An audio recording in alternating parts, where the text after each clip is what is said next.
Directive है जो हमारा ये जो आया है इन्फेक्शन प्रिवेंशन कंट्रोल, बेसिकली ये इसलिए है कि आपको अपने आप को बचाना है, ठीक है, अपने मरीज को बचाना है और अपनी सोसाइटी को बचाना है, अपने हॉस्पिटल को बचाना है। इसलिए इस इन्फेक्शन कंट्रोल प्रिवेंशन कंट्रोल का बहुत बड़ा जिम्मेदारी हम लोगों के ऊपर है कि हम लोगों को अपने आप के अलावा, मरीजों के अलावा अपनी सोसाइटी को बचाना है। चारों तरफ जो लोग हैं, तुम्हारे घर में जो लोग हैं, फैमिली मेम्बर्स हैं, उनको बचाना है हम लोगों को। इसलिए ये training program infection prevention control का बहुत जरूरी है, इन्फेक्शन को प्रिवेंट करना और कंट्रोल करना।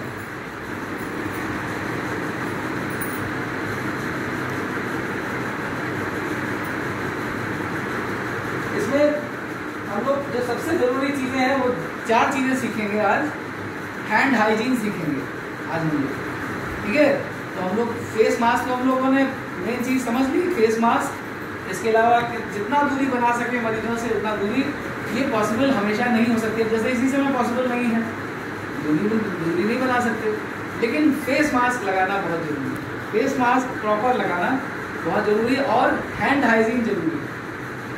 हैंड हाइजीन सिखाएंगे आपको, रेस्पिरेटरी हाइजीन बताएंगे, जब आप सांस की नली की हाइजीन कैसे इम्प्रूव करें।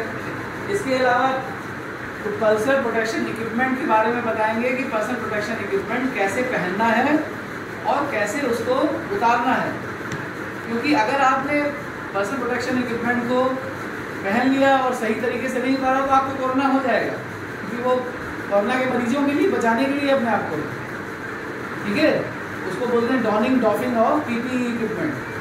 इसके अलावा हम लोग आपको बताएंगे कि किस तरीके से अगर हमारे एनवायरनमेंट को, अपने अस्पताल को हम लोग कैसे साफ रखें जिससे कि हम लोग कोरोना से बच सकें। इसके बाद अगर मरीज कोरोना पॉजिटिव आया है तो उसके कपड़ों को, उसको कैसे धोना है, वो तो कोविड हॉस्पिटल के नियम है, वो हम लोग उसके बारे में अभी बात नहीं करेंगे। हम लोग इन तीनों चीज़ों के बारे में बात करेंगे, hand hygiene, personal protective equipment और तीसरी चीज़ अपने अस्पताल के एनवायरनमेंट को साफ करने का, ठीक। तो ये 3 चीज़ों के बारे में बात करेंगे। सबसे पहले हाथ के बारे में बात करेंगे।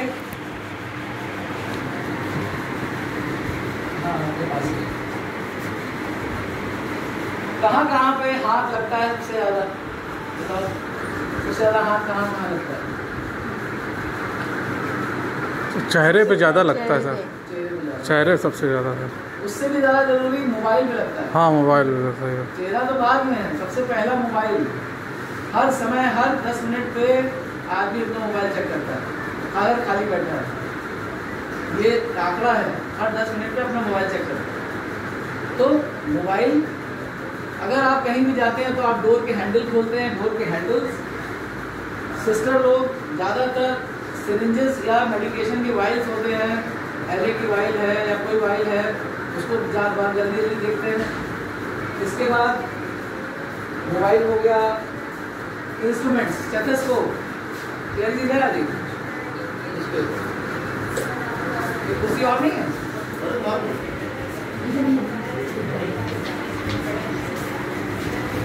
ठीक है। तो मोबाइल, स्टेथोस्कोप पे बहुत जरूरी, स्टेथोस्कोप भी आप साफ करें, चैम्बर साफ करें, स्टेथोस्कोप अपने अपने स्टेथोस्कोप जरूर साफ करो, वाइल जितने हैं वो साफ करो। हर चीज़ों को, डोर हैंडल, जो चीज़ें जहाँ पे स्विच बोर्ड, जितने स्विच बोर्ड हैं वहाँ पर उनको साफ करना, डिसइंफेक्ट करना, सैनिटाइज करना बहुत जरूरी है, ठीक है। इसके बाद ये जरूरी है कि हाथ को हम लोग को साफ करना क्यों जरूरी है, ये जो खास तरीका है हाथ को साफ करने का, ये क्यों इस तरह के करना क्यों जरूरी है। इसको खोल दो बेटा, इसको खोला जाके, दरवाजा खोल दो, जिससे बाहर पता चला फिर ऊपर चल जाएगा। ये देखो, ये जब भी हम लोग हाथ साफ करते हैं ये एरियाज हमारे रह जाते हैं, अंगूठा, उंगली के पोर, ये एरियाज, इंटरडिजिटल क्लेफ्ट, ठीक है। इसके अलावा हाथ का ये वाला एरिया, ये एरिया रह जाते हैं हमारे, ज़्यादातर हम लोग इसमें नहीं कर पाते हैं, ठीक है। इसलिए बहुत ज़रूरी है कि हम लोगों को हाथ को साफ करने के कौन कौन से स्टेप करने हैं। कब कब करना है हाथ साफ? मरीज को छूने के पहले, मरीज को छूने के बाद, मरीज का कैथेटर आपने छुआ है, कैथेटर छूने के बाद, अगर उसका वीगो छुआ है, वीगो छूने के बाद, सब चीज़ों को छूने के बाद आपको, अगर आपने उसका बेड लिनन बदला है तो उसके छूने के बाद, हाथ उसके पहले छूना है, उसके बाद छूना है। ठीक, कितनी देर तक हाथ को साफ करना है? दो तरीके होते हैं हाथ साफ करने के, एक होता है हैंड रब और एक होता है हैंड वॉश। हैंड रब और हैंड वॉश में फर्क है। लगा दो अरे भैया, जाओ जरा लैपटॉप में से, बैग में से हमारा चार्जर निकाल लो। हैंड रब क्या होता है? हैंड रब जो सैनिटाइजर होता है, हमारा सैनिटाइजर भी उठा के लाना, सैनिटाइजर रखा हुआ उठा के लाना। हैंड रब जब हम लोग सैनिटाइजर इस्तेमाल कर रहे हैं, और हैंड वॉश जब हम लोग साबुन और पानी से अपने हाथ साफ कर रहे हैं। हैंड रब कब करना है? 20 सेकंड के लिए हैंड रब करना है। कितने टाइम के लिए हैंड रब करना है? 20 सेकंड। और हैंड वॉश कितनी देर के लिए करना है? 1 मिनट के लिए। हैंड रब 20 second, hand wash 1 minute. Hand रब के लिए हम लोग सैनिटाइजर कितना अमाउंट लेंगे? ये नहीं थोड़ा छिड़का हो गया, अपनी अंजलि को ऐसे कर लो, अंजलि को ऐसे करने के बाद इतना लेंगे कि ये जो कप भरा है तुम्हारा, ये भर जाए पूरा। इतना लेंगे कि ये कप भर जाए, 3 ml आना चाहिए। तो 3 ml हम लोगों को हैंड सैनिटाइजर लेना है और 20 सेकंड तक उसको रगड़ते रहना है 6-7 स्टेप में, जिससे कि हम लोग अपने हाथ को साफ रख सकें। ठीक है, ये 2 चीजें ध्यान रखिएगा, हैंड रब और हैंड सैनिटाइजर, हैंड वॉश। ये चल रहा है ना?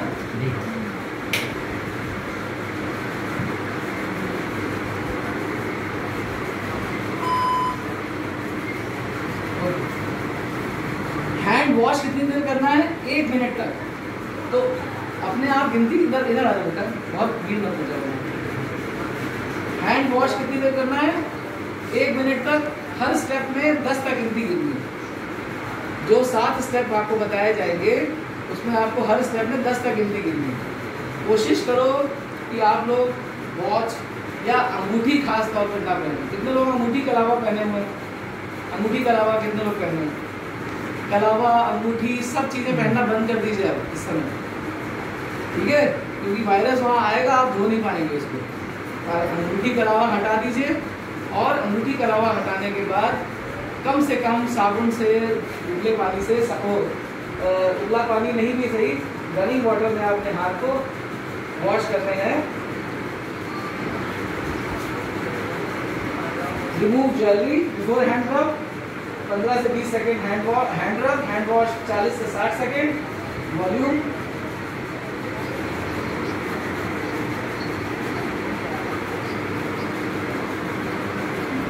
ये है हमारा 7 स्टेप, हम आपको करके दिखाएंगे, आप उसमें मत देखिए। ठीक है, अब ये 7 स्टेप आपको जब आप सब अपना हटा देंगे, ज्वेलरी, अंगूठी, सब चीज़ें हटाने के बाद आप उसको 1 मिनट तक कैसे करेंगे? 7 स्टेप में एक फॉर्मूला याद कर लीजिए, सुमन के। ठीक है, सुमन के क्या होता है? सुमन के SUMAN, सुमन के में S मतलब होता है सीधा। अच्छा, सीधा। ठीक, दोनों हाथों को सीधा करके 1 2 3 4 5 6 7 8 9 10। ठीक, उसके बाद U से उल्टा 1 2 3 4 5 6 7 8 9 10। दूसरे वाला 1 2 3 4 5 6, ऐसे ये करना है। ठीक है, ऐसे 1 2 3 4 5 6 7 8 9 10 करते रहिए, तभी याद होगा। सुमन। ठीक, M का मतलब होता है मुट्ठी और मिडिल। मिडिल मतलब दोनों उंगलियों के बीच की जगह, और M फॉर मुट्ठी। तो वो अरे रुको तो बताने दो तब सब जो हम बता रहे हैं उसको, तुम उसको मत देखो। M फॉर मिडिल यानी उंगली के दोनों उंगलियों के बीच की जगह, और M फॉर मुट्ठी। कैसे करेंगे? 1 2 3 4 5 6 7 8 9 10। इसके बाद मुट्ठी 1 2 3 4 5 6 7 8 9 10। 1 2 3 4 5 6 7 8 9 10। ठीक, मुट्ठी हो गई। आ से अंगूठा 1 2 3 4 5 6 7 8 9 10। 1 2 3 4 5 6 7 8 9 10। फिर उसके बाद एन से नाखून 1 2 3 4 5 6 7 8 9 10। 1 2 3 4 5 6 7 8 9 10। ठीक, इसके बाद के से कलाई सुमन के 1 2 3 4 5 6 7 8 9 10। 1 2 3 4 5 6 7 8 9 10। तो इस तरीके से आपने 1 मिनट तक अपना पूरा कर लिया। और करने के बाद आप हाथ को ऐसे लगा दीजिए पानी में, नल में, जिससे कि पूरा हाथ का साबुन धुल जाए। और धुलने के बाद उसको पोंछना नहीं है, ऐसे ही छिड़क दीजिए, जितना सूख जाए हवा में उतना सूख जाए। किसी भी टॉवल से, टॉवल में कोरोना लगा होगा आपका, बेकार हो गया, बेकार हो गया, सही बात है। ठीक है, तो उसको सूख जाने दीजिए, अपने आप वो धीरे धीरे सूख जाएगा। ठीक है, तो ये WHO ने बोला है कि हर आधे घंटे में एटलीस्ट सैनिटाइजर इस्तेमाल करते रहिए इसी स्टेप में 20 सेकेंड, और कम से कम 4 घंटे से 6 घंटे के बीच में हैंड वॉश करते रहिए। हर 4 से 6 के लिए आप हैंड वॉश हर समय नहीं कर सकते, साबुन बार बार लगाएंगे हाथ भी खराब होते हैं, वॉश बेसिन हर जगह होता नहीं है, तो आप बार बार हैंड वॉश नहीं कर सकते, लेकिन हर 4-6 घंटे में हैंड वॉश करते रहिए। इसके अलावा कब कब हैंड वॉश करना है?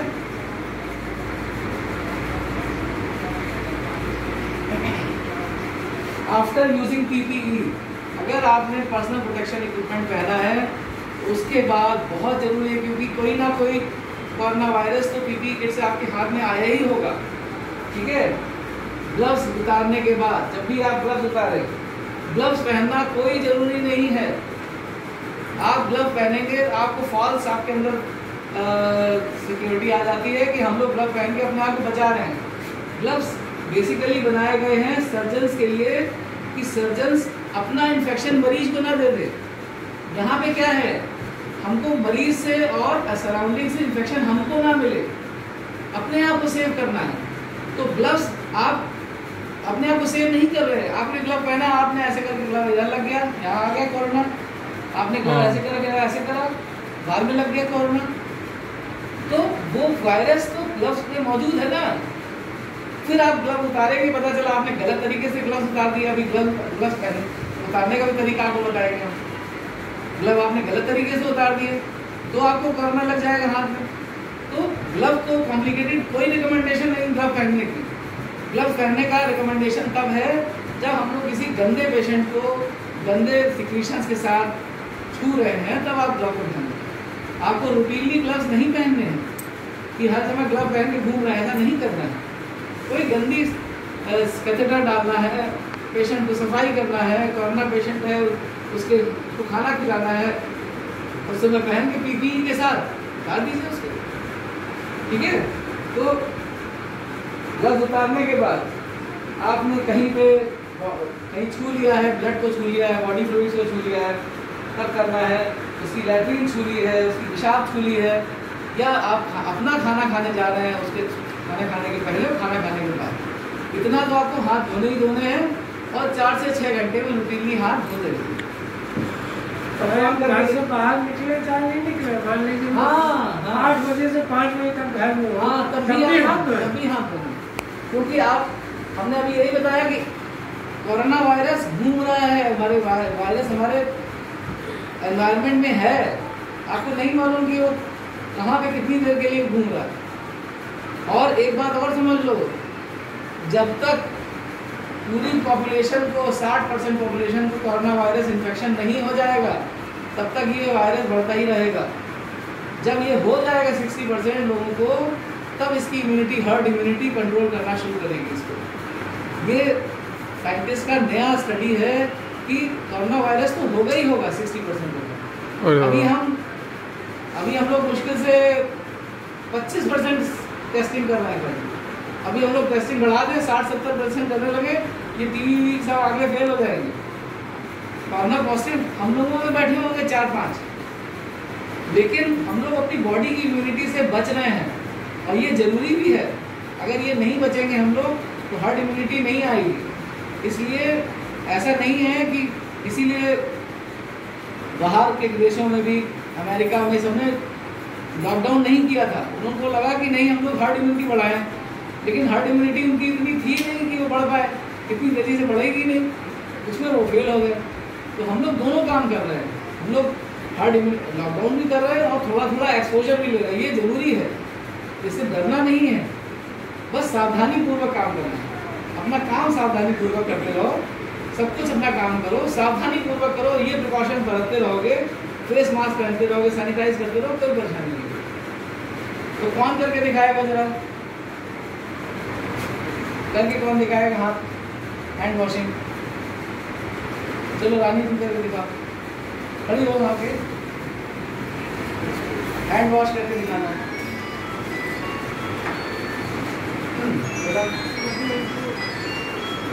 चलो कौन सा फार्मूला है? हाँ,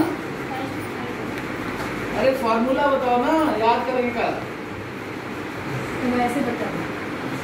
सुमन के सुमन से चलो, स्पेलिंग से चलो, बिल्कुल पकड़ लोगे सही साथ। सुमन नाम सुना है ना, बोलो सुमन के। हाँ, ऐसे सीधा। हाँ, बताते जाओ, गिनते जाओ, गिनते जाओ। 1 2 3 4 5 6 7 8 9 10। हाँ, ठीक है, इसके बाद एम से M से मिडिल, बीच में। हाँ, ठीक है, कैसे? एक करके दिखाओ, करके दिखाओ। ये ये वाला है। दोनों उंगलियों के बीच में मिडिल ये और मुट्ठी। ये यूं करके 1 2 3 4 5 6 7 8 9 10। 1 2 3 4 5 6 7 8 9 10। हाँ, मुट्ठी के बाद एम के बाद ऐसे उठा 1 2 3 4 सही है, करती रहो। 5 6 7 8 9 10। 1 2 3 4 5 6 7 8 9 10। फिर ठीक, ना को ये 1 2 3 4 5 6 7 8 9 10। 1 2 3 4 5 6 7 8 9 10। फिर ठीक है। कलाई। हाँ, ये कलाई। 1 2 3 4 5 6 7 8 9 10। 1 2 3 4 5 6 7 8 9 10। ठीक है, हाथ धो लेने हैं अपने और हवा में सुखाना है। ढीले डाले तरीके से नहीं चलेगा आंटी, जब तक सजग नहीं होंगे। सजग होना बहुत जरूरी है, अलर्ट रहना बहुत जरूरी है। ऐसे नहीं, ऐसे काम नहीं चलेगा। सब याद करो, चीज़ों को समझो। कल हमने सबको प्रेजेंटेशन डाल दिया रेनबो में, सब लोग बार बार देखो उसको, ठीक है। इसके बाद आते हैं हम लोग सुमन के याद कर लो बस, कोई दिक्कत सुमन के नहीं। याद कर लो। बस और क्या सर, उसमें स्पेलिंग बढ़िया। When hand hygiene is a must, touching any device, equipment attached to patient, चाहे कैथेटर हो, चाहे वो ड्रेन हो, चाहे वेंटिलेटर हो।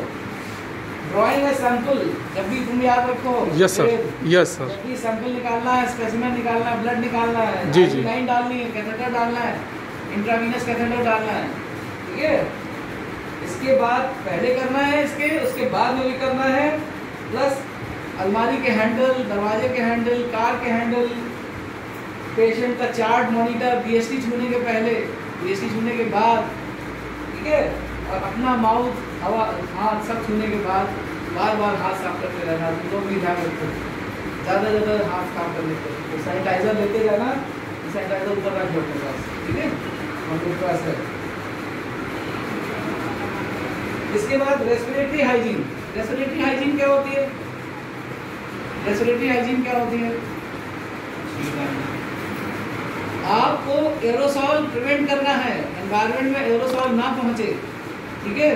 तो जब भी आप हमेशा मास्क पहने, पहली चीज रेस्पिरेटरी हाइजीन, प्रॉपर मास्क। जिससे नाक कवर हो, पूरा सील हो आपका और ये कवर हो। कोशिश करना चाहिए ये पूरा मास्क पहले इस तरह से नाक कवर करो, ठीक है।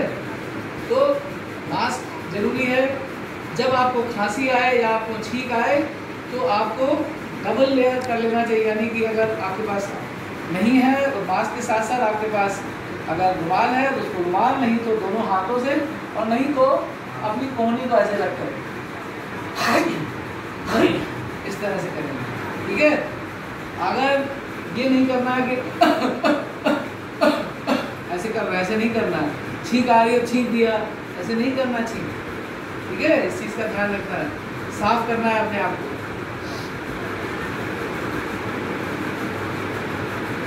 उसके बाद personal protective equipment. Personal protective equipment में सबसे ज़रूरी चीज़ें 2-3 चीज़ें आप लोग दिमाग में रख लीजिए, क्या क्या चीज़ें ज़रूरी होती हैं। पर्सनल प्रोटेक्टिव इक्विपमेंट हम लोगों के पास कितने 3-4 हैं। हमारे पास 2 IIT वाले हैं, 3-4 हैं, तो इसलिए हम लोगों के पास इमरजेंसी के लिए और ऐसा लग रहा है सस्पेक्ट, पहली बात तो हम लोगों को सस्पेक्टेड पेशेंट रखना ही नहीं है। जी जी, कोई भी सस्पेक्टेड पेशेंट नहीं रखना है। अच्छा हाँ, एक हमने वो भेजा था तुम लोगों को कि कौन कौन से कंडीशन में हम लोग सस्पेक्ट मानेंगे मरीज, तो कौन कौन से कंडीशन वो निकालो जरा, इसमें तो वीडियो बन रहा है। ये निकालो, वो व्हाट्सएप वाला निकालो, किसके पास है तो निकालो। कल हमने एक को भेजा था ना, अरे लाओ हम पॉज कर लें।